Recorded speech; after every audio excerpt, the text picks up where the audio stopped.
Hi, guys. Welcome back to another episode of Divine Chats. I'm your host, Mariah Alexander, and I'm so excited to be here this week with you guys. This week, it's probably just going to be a short episode, and I just wanted to talk about disassociating or, not being fully in the present, and your body can't really check into what's going on around you. It's like, just feels like you're going through the motions of everyday life. So, disassociating is pretty normal in the spiritual community when you are going through spiritual upgrades and just like different life changes. And sometimes, like, even just getting your body out of survival mode can trigger like disassociation. And so, I just wanted to talk about it this week. If you can relate, give this episode a thumbs up, subscribe, send to a friend who really needs to hear it. And, let's just get into it. And so, disassociation, what does that mean? So, by definition, disassociation means like feeling disconnected from your thoughts, your memories, and just your current environment and surroundings.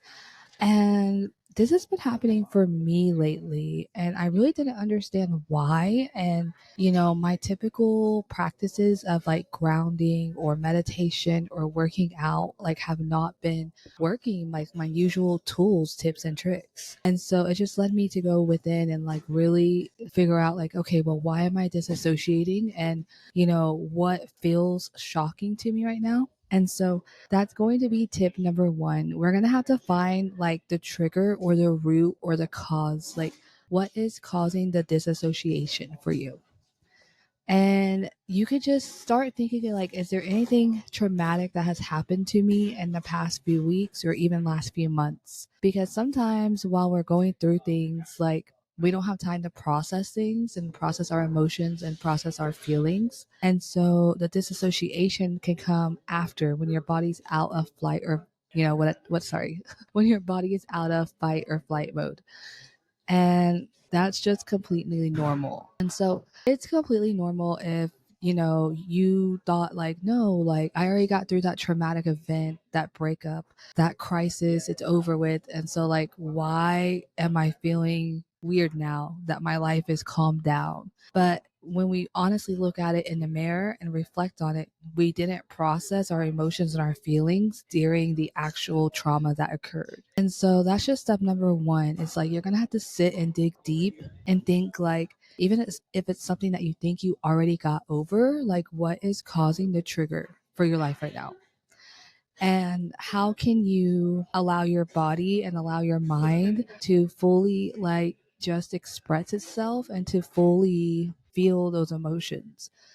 And it's not fun. Like, no one wants to go back and be like, well, you're probably thinking like, hey, I already got over this. It's not fun. I don't feel like digging up these emotions. I don't feel like thinking about this. I don't want to think about the trauma, think about, that dramatic experience that happened to me.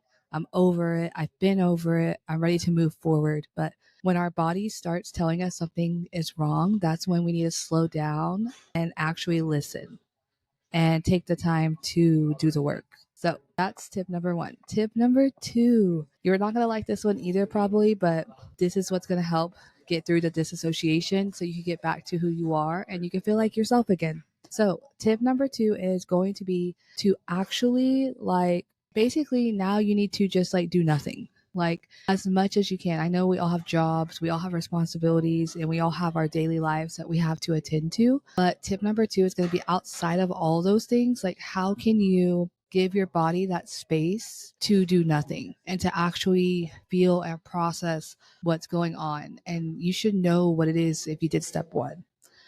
And this is where it's like, don't, like, get on social media and start scrolling for hours. Don't get on Netflix, Hulu, and binge watch all your favorite shows. This is where you actually need to slow down. Like, you can slow down and still watch your shows, but not if it's coming to the point where you're avoiding and the process of like feeling everything. And so you just really need to slow down, like, go outside, go for a walk.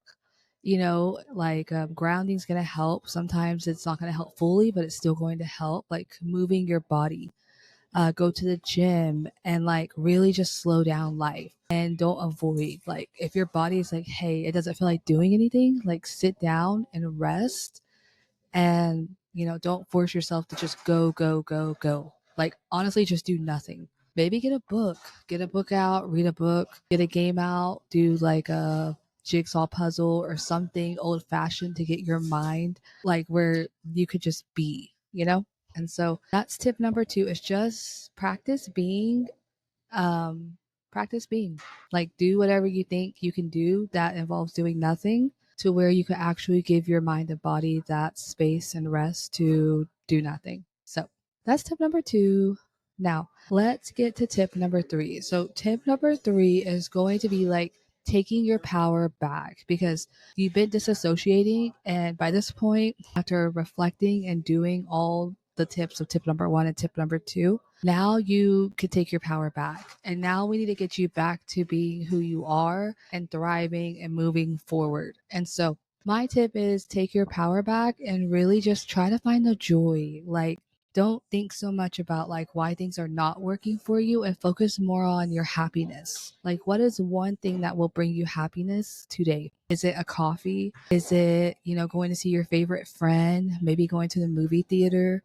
Buying your favorite candy bar? Like, really focus on what brings you joy. Because when you're happy, that's going to help you get back to feeling like yourself again and to not feeling like no matter what you do, like your mind and body is not cooperating with you and you're not going as fast as you want to in life towards your goals and your vision of what you should be doing. And so really just focus on finding and cultivating that sense of joy and peace. I know for me, like I love nature. Nature brings me so much joy. And so like even just going to on a hike and finding a hiking trail in the city, that makes me happy. Like I love to just be alone in nature. So just find what brings you joy. And I hope these tips and tricks help. It was really short today. This is going to be like a really short episode. And so that's all I have this week, guys, on Divine Chats. And I really hope this helps you to learn not to disassociate, and it helps you learn that if you are going through a moment right now where you are disassociating in everyday life, that you can take your power back.